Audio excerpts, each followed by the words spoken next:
नमस्कार दोस्तों, आज हम बात कर रहे हैं भारत के पार्टीशन की, यानी भारत और पाकिस्तान के अलग होने की कहानी। दोस्तों, ये इतिहास की सबसे त्रासदीपूर्ण घटना है, जिसे इंग्लिश राइटर कॉलिंस और फ्रेंच राइटर लैपियर ने अपनी बुक फ्रीडम एट मिडनाइट में इतिहास का सबसे जटिल तलाक कहा है, means the complicated divorce of history. दोस्तों, ये घटना आज सालों बाद भी भुलाए नहीं भूलती है, जिसे पढ़कर या फिल्मों में देखकर रोंगटे खड़े हो जाते हैं। अगस्त 1947 से लेकर मार्च 1948 तक लगभग 10 मिलियन लोग इस विभाजन की त्रासदी के शिकार हुए थे। 4.5 मिलियन सिख और हिंदू पाकिस्तान से माइग्रेट होकर हिंदुस्तान आए थे और लगभग 6 मिलियन मुस्लिम हिंदुस्तान से माइग्रेट होकर पाकिस्तान गए थे। और इस आने जाने के अंदर इस पूरे विभाजन में लगभग 1 मिलियन लोगों की मौत हो गई थी, यानी वे लोग मारे गए थे। और न जाने कितनी बर्बरक घटनाएं महिलाओं, बच्चों, बड़े बुजुर्गों के साथ हुई थी। दोस्तों, पहली नज़र में अगर देखते हैं तो हमें ब्रिटिशर्स की डिवाइड एंड रूल की पॉलिसी इस विभाजन के पीछे नजर आती है। थोड़ा और गहराई में जाते हैं तो हमें लगता है मोहम्मद अली जिन्ना के द्वारा प्रस्तुत किया गया द्विराष्ट्रीय सिद्धांत यानी टू नेशन थियरी इस विभाजन के पीछे उत्तरदायी है। पर किसी भी एक कारण को उत्तरदायी मानना इस विभाजनकारी घटना के लिए सही नहीं है। मुस्लिम लीग, भारतीय राष्ट्रीय कांग्रेस, हिंदू महासभा, ब्रिटिश रूल और सत्ता पाने की लालसा, ये सभी कारण उत्तरदायी है सामूहिक रूप से भारत और पाकिस्तान के विभाजन के लिए। हालांकि ऐसा नहीं है हर मुसलमान चाहता था कि वो पाकिस्तान के निर्माण में सहयोग दे और हिंदुस्तान छोड़कर पाकिस्तान चला जाए। खान अब्दुल गफार खान, मौलाना आज़ाद जैसे मुसलमान भी थे जो घोर विरोधी थे पाकिस्तान बनने के। कांग्रेस और कांग्रेस के साथ महात्मा गांधी अंत तक जिद करते रहे कि किसी भी कीमत पर पाकिस्तान नहीं बनना चाहिए और इन सब ने पुरजोर प्रयास किए। पर दोस्तों, जानने की कोशिश करते हैं कि ऐसी क्या स्थितियां उभर कर सामने आ रही थी कि अंत में भारतीय राष्ट्रीय कांग्रेस और महात्मा गांधी के साथ बाकी सभी विरोधियों को स्वीकार करना पड़ा कि शायद भारत और पाकिस्तान का विभाजन होना अंतिम विकल्प है। दोस्तों, इतिहास खंगाले तो नेहरू रिपोर्ट के अंदर 1929 में ही डिमांड की गई थी कि मुस्लिम्स को माइनॉरिटी के तौर पर 33% का रिजर्वेशन दिया जाना चाहिए, जिसे हिंदू महासभा ने अस्वीकार कर दिया था। और पूना पैक्ट होने के बाद हरिजनों को रिजर्वेशन की फैसिलिटीज मिल गई थी। ये एक बहुत बड़ा कारण था जहां पर माइनॉरिटीज में मुस्लिम खुद को इनसिक्योर और असुरक्षित महसूस करने लगे थे। साथ ही कांग्रेस के भीतर भी कुछ नेताओं के द्वारा हिंदू पक्षी नारे लगवाए जा रहे थे। ये भी कहा जाता था कि अब जल्द ही हिंदुओं के लिए हिंदू राष्ट्र स्वतंत्र हो जाएगा, बनकर तैयार होगा। इस तरह के नारे और इस तरह के भावों को देखते हुए कांग्रेस और कांग्रेस के बाहर भारत में रहने वाले मुस्लिम काफी असुरक्षित महसूस कर रहे थे। 1938 तक आते आते सिर्फ और सिर्फ मोहम्मद अली जिन्ना ही अकेले मुसलमानों के प्रवक्ता रह गए थे, जिन्होंने मुस्लिम के हितों को जोर शोर से सामने रखा और पूरा करने की भरसक कोशिश की। जाने माने समाजवादी नेता राम मनोहर लोहिया अपनी पुस्तक गिल्टी मैन ऑफ पार्टीशन में लिखते हैं कि इस पार्टीशन के जिम्मेदार कांग्रेस के वे नेता, जिनमें वो नेहरू को भी शामिल करते हैं, कांग्रेस के वे नेता इस पार्टीशन के जिम्मेदार थे जो सत्ता के भूखे थे और उन्हीं की वजह से इस पार्टीशन को हमें झेलना पड़ा। इन सब चीज़ों का मिला जुला असर ये था कि इंडियन नेशनल कांग्रेस मुस्लिम जनमानस को साथ लेकर नहीं चल रही थी और भारतीय राष्ट्रीय कांग्रेस के नेतृत्व में भी मुस्लिम भारत में इनसिक्योर महसूस कर रहे थे। और यदि इतिहासकारों का माने तो 1946 के बाद भारत में हर तरफ सांप्रदायिक दंगों के साथ खून खराबा शुरू हो गया था, जिसे रोकने का और कोई विकल्प नजर नहीं आ रहा था, सिर्फ और सिर्फ भारत और पाकिस्तान का विभाजन। और अंग्रेजी हुकूमत ने इस परिस्थिति का भरपूर फायदा उठाया और इसे बद से बदतर बना दिया। लॉर्ड माउंटबेटन और सर रेडक्लिफ ने जल्दबाजी की और जून 1948 में होने वाली भारत की स्वतंत्रता को प्रीपोन्ड करके अगस्त 1947 तक ले आए। दोस्तों, ये तो थी वो सारी बातें जो हमने कहीं ना कहीं सुनी है। अब हम बात करते हैं सिस्टमैटिक तरीके से भारत विभाजन की कहानी के बारे में। तो थोड़ा सा हम इतिहास को खंगालेंगे और पहुंच जाते हैं 31 दिसंबर 1600 में। 31 दिसंबर 1600 को ब्रिटिश ईस्ट इंडिया कंपनी सिर्फ और सिर्फ व्यापार करने के उद्देश्य से हिंदुस्तान में आई। उस समय ब्रिटेन की महारानी थी क्वीन एलिजाबेथ। उनकी परमिशन के साथ British East India Company Hindustan आई। हिंदुस्तान में इस कंपनी से पहले अरब व्यापारी काम कर रहे थे और 1498 से जब भारत का समुद्री रास्ता खोजा गया था तब से पुर्तगाली भी व्यापार कर रहे थे। अंग्रेजों के भारत आने के बाद डच, डेनिस और फ्रेंच भी हिंदुस्तान आए और भारत में व्यापार करना शुरू कर दिया। 1750 तक ब्रिटिश ईस्ट इंडिया कंपनी सिर्फ और सिर्फ व्यापार करती थी। 1750 के बाद कंपनी ने गेम ऑफ पावर पॉलिटिक्स शुरू कर दिया, यानी शक्ति राजनीति का खेल। 1857 में कंपनी की सेना में मौजूद हिंदू और मुस्लिमों ने मिलकर प्रथम स्वतंत्रता संग्राम छेड़ दिया था। 1857 की रिवॉल्ट को भारत की आज़ादी में गिना जाने वाला फर्स्ट फ्रीडम स्ट्रगल कहा जाता है, जहां हिंदू और मुस्लिम की एकता देखते ही बनती थी। पर यह फ्रीडम स्ट्रगल दबा दिया गया था अंग्रेजों के द्वारा और इस रिवॉल्ट के हीरो मंगल पांडे को फांसी दे दी गई थी। और इसी के साथ एक बड़ा बदलाव हुआ। 1858 की चार्टर के through British East India company खत्म हो गई और अब भारत पर रूल करने का अधिकार पहुंच गया ब्रिटिश क्राउन के पास। यानी अब हिंदुस्तान पर कंपनी का राज नहीं बल्कि ब्रिटिश सम्राट का राज शुरू हो गया और गवर्नर जनरल को वायसरॉय कहा जाने लगा। दोस्तों, भारत के कोने कोने में अब विरोध के स्वर फूटने लगे थे। 1885 तक आते आते वायसरॉय लॉर्ड डफरिन की एडवाइस पर एक अंग्रेजी अफसर एलन ऑक्टेवियन ह्यूम, जिन्हें A.O. ह्यूम के नाम से जाना जाता है, ने भारतीय राष्ट्रीय कांग्रेस की नींव रखी। दोस्तों, अंग्रेजों ने भारत का भला करने के लिए इंडियन नेशनल कांग्रेस को नहीं बनाया। इस संगठन को बनाया गया था ब्रिटिशर्स के लिए एक सेफ्टी वॉल्व के रूप में, यानी जो जगह जगह पर क्रांतियां हो रही है वो एक प्लेटफॉर्म तक सीमित हो जाए और उसे दबाने में ब्रिटिशर्स को ज्यादा मुश्किलात का सामना ना करना पड़े। इसलिए इतिहासकार INC, इंडियन नेशनल कांग्रेस को ब्रिटिश रूल के लिए सेफ्टी वॉल्व कहते हैं। 28 दिसंबर 1885 को INC का पहला सेशन हुआ, जिसमें हिंदू और मुस्लिम एक साथ थे, कोई टकराहट नहीं थी। पर जल्द ही ब्रिटिश रूल को ये समझ आने लगा कि INC उनके लिए खतरा बनने वाली है, क्योंकि अब इंडियन नेशनल कांग्रेस दिन प्रतिदिन इंडियन नेशनलिज्म का प्लेटफॉर्म बनती जा रही थी, जहां पर भारत के सभी नेशनलिस्ट कलेक्ट होने लगे थे।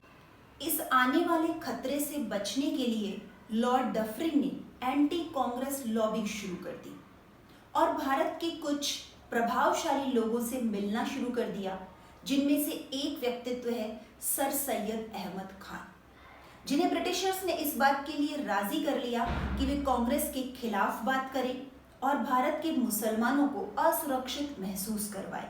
दोस्तों, यहाँ से शुरू हुई थी ब्रिटिशर्स की डिवाइड एंड रूल की पॉलिसी। लॉर्ड डफरिन के कहने पर सर सैयद अहमद खान ने भारतीय नेशनल कांग्रेस के खिलाफ भाषण देना और भड़काऊ बयान देना शुरू कर दिया। अप्रत्यक्ष रूप से टू नेशन थियोरी की शुरुआत भी यहाँ से आप मान सकते हैं। साथ ही भारत के मुसलमानों को ये कहकर असुरक्षित महसूस करवाया जाने लगा कि अगर ब्रिटिश रूल यहाँ से चला गया तो बहुसंख्यक हिंदू उन पर अत्याचार करेंगे, और अगर ये नहीं हुआ तो ब्रिटिशर्स के जाने के बाद डच या फ्रेंच उन पर राज करेंगे। इसलिए अपनी सुरक्षा के लिए भारतीय मुस्लिम को ब्रिटिश रूल का सपोर्ट करना चाहिए। लॉर्ड डफरिन अपनी योजना में सफल रहे और मुस्लिमों ने अपनी सुरक्षा को मद्देनजर रखते हुए 1906 में ऑल इंडिया मुस्लिम लीग की स्थापना कर दी। इस समय तक जिन्ना मुस्लिम लीग में शामिल नहीं थे, वो अभी भी इंडियन नेशनल कांग्रेस के साथ ही जुड़े हुए थे। इस मुस्लिम लीग को ब्रिटिशर्स का पूरा सपोर्ट था ताकि वो इंडियन नेशनल कांग्रेस का विरोध कर सके। दोस्तों, आप समझ रहे होंगे किस तरह से डिवाइड एंड रूल पॉलिसी को अप्लाई करते हुए हिंदू और मुस्लिम अलग अलग ग्रुपिज्म बनने की शुरुआत ब्रिटिशर्स ने कर दी थी। मुस्लिम लीग की सबसे बड़ी मांग सामने आई ब्रिटिशर्स के सेपरेट इलेक्टोरल सिस्टम, यानी मुस्लिम ही उम्मीदवार के तौर पर खड़े होंगे और मुस्लिम ही वोट कर सकते हैं। इस प्रपोजल को 1909 के मार्लिन मिंटो सुधार अधिनियम में सहर्ष स्वीकार कर लिया गया। अंधा क्या चाहे दो आंख। ब्रिटिशर्स तो खुश थे, कैसे भी कर माइनॉरिटीज को भड़काया जाए और धर्म के नाम पर हिंदू और मुस्लिम के बीच में कॉन्फ्लिक्ट्स पैदा किए जाने चाहिए। 1909 में सेपरेट इलेक्टोरल सिस्टम को शुरू करने के साथ ही 1919 में इसकी बढ़ोतरी की गई और सिख तक भी इस सिस्टम को पहुंचा दिया गया और 1935 के भारत शासन अधिनियम के थ्रू क्रिश्चियन, यूरोपियन, हरिजन और एंग्लो इंडियंस को भी सेपरेट इलेक्टोरल सिस्टम का अधिकार दे दिया गया। इस तरह बहुसंख्यक हिंदू भी खुद को असुरक्षित मानने लगे। इस तरह की व्यवस्था को भारतीय राष्ट्रीय कांग्रेस ने सिरे से ही खारिज किया था, विरोध किया था। यहाँ तक कि गांधी जी ने इसे सांपों की पिटारी कहा था। माइनॉरिटीज को मिले इस स्पेशल प्रोविजन के बाद हिंदू खुद को असुरक्षित महसूस करने लगे और पंडित मदन मोहन मालवीय की अध्यक्षता में निर्माण हुआ अखिल भारतीय हिंदू महासभा का और कुछ समय बाद 1925 में केशव बलिराम हेंगेवर ने राष्ट्रीय स्वयंसेवक संघ का गठन किया। अब ब्रिटिशर्स मुस्लिम को भड़काते कि हिंदू उनके लिए खतरा है और हिंदुओं को भड़काते कि मुस्लिम उनके लिए खतरा है। 1916 तक आते आते मोहम्मद अली जिन्ना ने इंडियन नेशनल कांग्रेस से इत्तेफाक रखना बंद कर दिया और अब उन्होंने ऑल इंडिया मुस्लिम लीग को ज्वाइन कर लिया था। दोस्तों, 1930 में पहली बार पृथक राष्ट्र का विचार मुस्लिम लीग के इलाहाबाद अधिवेशन में मोहम्मद इकबाल ने दिया था। उसके बाद एक योजना बनाई गई थी, अलीगढ़ योजना, जिसमें पाकिस्तान, बंगाल, हैदराबाद और हिंदुस्तान नाम के 4 राज्यों के गठन की मांग की गई थी, जिसे बहुत जल्द हिंदुस्तान में ही खारिज कर दिया गया। दोस्तों, प्रथम विश्व युद्ध के बाद से ही ब्रिटिशर्स की स्थिति भारत पर कमजोर हो रही थी और अपनी इस कमजोर पकड़ को छुपाने के लिए ब्रिटिशर्स ने सिर्फ और सिर्फ एक रास्ता इख्तियार किया था, हिंदू और मुसलमानों को भड़काने का। और दोनों के बीच ये टकराहट सामने आई जब साइमन कमीशन अपनी रिपोर्ट बनाने के लिए हिंदुस्तान पहुंचा और 1928 में आई मोतीलाल नेहरू की रिपोर्ट। इस रिपोर्ट से इत्तेफाक ना रखने के कारण कुछ ही दिनों बाद मोहम्मद अली जिन्ना ने 14 सूत्रीय कार्यक्रम पेश कर दिया, जिससे हिंदू और मुस्लिमों के बीच की टकराहट और खुलकर सामने आई। इस समय तक भी मोहम्मद अली जिन्ना को सरोजनी नायडू और भारतीय राष्ट्रीय कांग्रेस के कई नेता हिंदू मुस्लिम यूनिटी के एम्बेसडर मानते थे। 1937 में भारत में प्रोविंशियल इलेक्शंस करवाए गए। इस इलेक्शन में मुस्लिम लीग को सिर्फ 4.6% वोट मिले, यानी हिंदुस्तान में मौजूद सारे मुस्लिम भी मुस्लिम लीग को सपोर्ट नहीं कर रहे थे। मुस्लिम लीग को ये गुमान था कि भारत में सारे ही मुसलमानों का प्रतिनिधित्व सिर्फ और सिर्फ एक ही संस्था के रूप में मुस्लिम लीग करती है, पर यह खुलासा इस प्रांतीय चुनावों में हो चुका था। अब मोहम्मद अली जिन्ना का एक ही सपना था, मुस्लिम लीग के अंतर्गत मुस्लिमों के हितों को सुरक्षित करना। किंतु अभी तक जिन्ना ने कभी भी पाकिस्तान की मांग नहीं रखी। वे पृथक सूबा जरूर चाहते थे, पर हिंदुस्तान के कानूनों के अंतर्गत अपने अधिकारों के लिए। दोस्तों, 23 मार्च 1940 को मुस्लिम लीग के लाहौर अधिवेशन की अध्यक्षता करते हुए मोहम्मद अली जिन्ना ने पहली बार पृथक राज्य की मांग रखी, जिसे हम पाकिस्तान की मांग कहते हैं।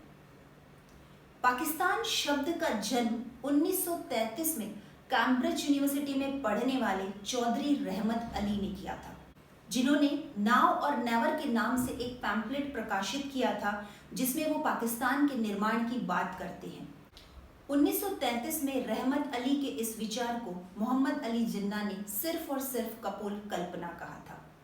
कैम्ब्रिज यूनिवर्सिटी में अपने दोस्तों के साथ चौधरी रहमत अली ने पाकिस्तान शब्द रचा, जिसमें उन्होंने भारत के 5 प्रांतों को शामिल किया। P से पंजाब, A से अफगानिस्तान, KI से कश्मीर, S से सिंध और TAN से बलूचिस्तान। और मार्च 1940 तक पहुंचते पहुंचते खुद मोहम्मद अली जिन्ना ने पाकिस्तान के रूप में मुस्लिमों के लिए एक पृथक सूबे की मांग शुरू कर दी थी, और मांग भी ऐसी कट्टर कि कुछ और नहीं चाहिए, अब सिर्फ और सिर्फ पाकिस्तान की डिमांड है। दोस्तों, 1940 में पाकिस्तान की मांग के बाद भारत छोड़ो आंदोलन की शुरुआत हुई 8 अगस्त 1942 को, और इस आंदोलन में मुस्लिम लीग पूरी तरह से न्यूट्रल थी। ना वो ब्रिटिशर्स के सपोर्ट में थी और ना ही वो भारतीय नेशनल कांग्रेस के सपोर्ट में थी। हालांकि आने वाले 23 मार्च 1943 को मुस्लिम लीग ने पाकिस्तान डे जरूर सेलिब्रेट किया था, और 1943 के मुस्लिम लीग के कराची सेशन में खुलेआम नारा दिया था, डिवाइड एंड क्विट, यानी हमें विभाजित करो और छोड़ दो। इन सब के होने के बावजूद 1946 तक आते आते मुस्लिम लीग निराश हो चुकी थी। 16 अगस्त 1946 को मुस्लिम लीग ने डायरेक्शन एक्शन डे सेलिब्रेट किया। इसके बाद भारतीय नेशनल कांग्रेस में हलचल हुई, बातचीत का दौर शुरू हुआ। महात्मा गांधी के साथ भारतीय राष्ट्रीय कांग्रेस के बहुत सारे नेता पाकिस्तान के इस प्रश्न के सख्त विरोधी थे।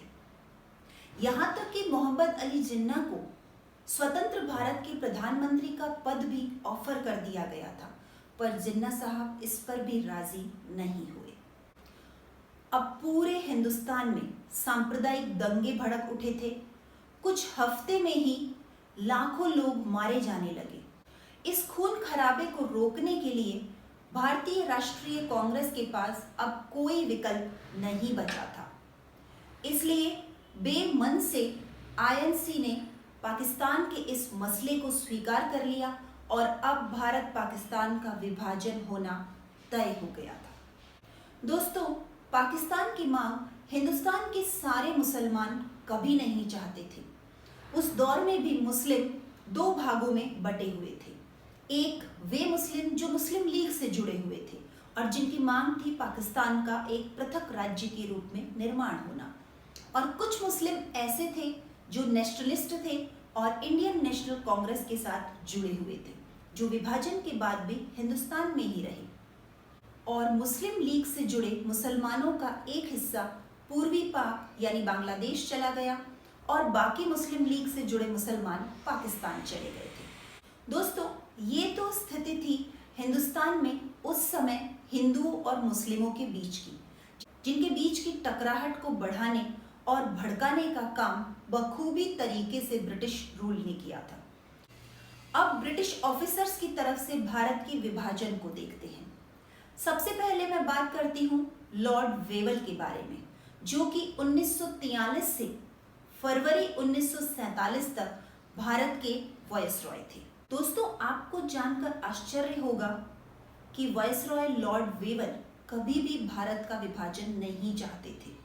उनकी शिमला कॉन्फ्रेंस और 1945 में आई वेवल योजना इस बात को क्लियर करती है कि वेवल भारत और पाकिस्तान का विभाजन नहीं चाहते थे। दोस्तों, इंग्लैंड के प्राइम मिनिस्टर क्लेमेंट एटली ने 20 फरवरी 1947 को ब्रिटिश संसद के हाउस ऑफ कॉमन्स में ये बात कही थी कि 3 जून 1948 से पहले भारतीय राजनीतिज्ञों को भारत की सत्ता हस्तांतरित कर दी जाएगी, और इस अथॉरिटी ट्रांसफर के साथ ही हिंदुस्तान को आजाद कर दिया जाएगा। 21 फरवरी 1947 को लॉर्ड वेवल को पद से हटा दिया गया और लॉर्ड माउंटबेटन को भारत का वायसरॉय नियुक्त किया गया। जब उन्हें भारत भेजा गया तो प्राइम मिनिस्टर एटली ने साफ आदेश दिया था कि जहां तक पॉसिबल हो सके भारत का विभाजन नहीं होना चाहिए। प्रधानमंत्री एटली की घोषणा के आधार पर 3 जून 1947 को लॉर्ड माउंटबेटन ने अपनी योजना प्रस्तुत की, जिसे माउंटबेटन प्लान कहा जाता है। इस योजना के अनुसार 15 अगस्त 1947 को भारत आजाद होना था और इसमें विभाजन को भी स्वीकार कर लिया गया था। 2 डोमिनियन स्टेट बनेंगे, एक भारत और दूसरा पाकिस्तान। लॉर्ड माउंटबेटन की इस योजना के आधार पर ब्रिटिश संसद में इंडियन इंडिपेंडेंस एक्ट 1947 पास कर दिया गया, जिसे भारतीय राष्ट्रीय कांग्रेस और मुस्लिम लीग ने स्वीकार कर लिया था। अब सवाल था पार्टीशन के लिए पंजाब और बंगाल को पॉपुलेशन प्रोपोर्शन के आधार पर विभाजित करना, और इस काम के लिए ब्रिटेन से बुलाया गया सर साइरल रेडक्लिफ को। सर रेडक्लिफ ने अपनी टीम के साथ बंगाल और पंजाब का निरीक्षण कर हिंदू और मुस्लिम के आधार पर विभाजन रेखा खींच दी।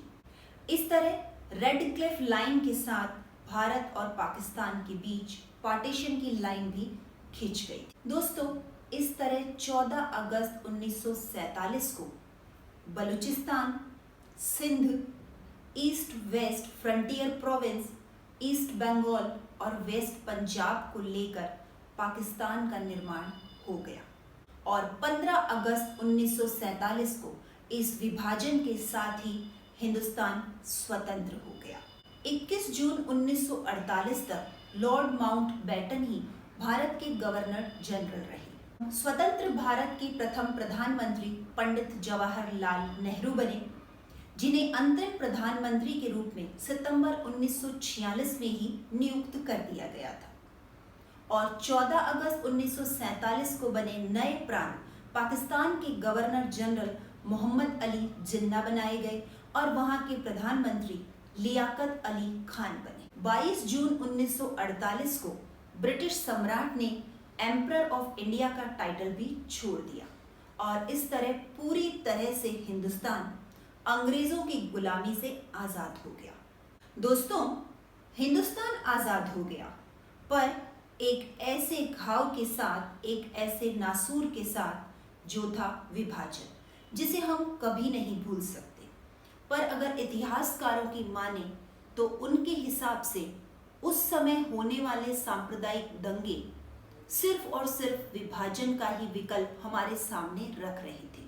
अगर विभाजन नहीं होता तो न जाने कितने महीनों, कितने साल तक ये खून खराबा संप्रदाय के नाम पर चलता रहता। दोस्तों, अनेक बॉलीवुड फिल्मों में और लेखकों ने अपनी लेखनी से इतिहास की इस विभाजन की घटना के दर्द को बयान किया है, जिसे पढ़कर और देखकर आज भी हमारे रोंगटे खड़े हो जाते हैं। पर जो हो चुका, अब उसका गम क्या मनाएं। आगे बढ़ते हैं। ये थी भारत और पाक विभाजन की कहानी जो 1947 में हमें झेलनी पड़ी थी। दोस्तों, जल्द ही मिलेंगे फिर एक और नई कहानी और किसी नई शख्सियत के साथ। तब तक के लिए नमस्कार।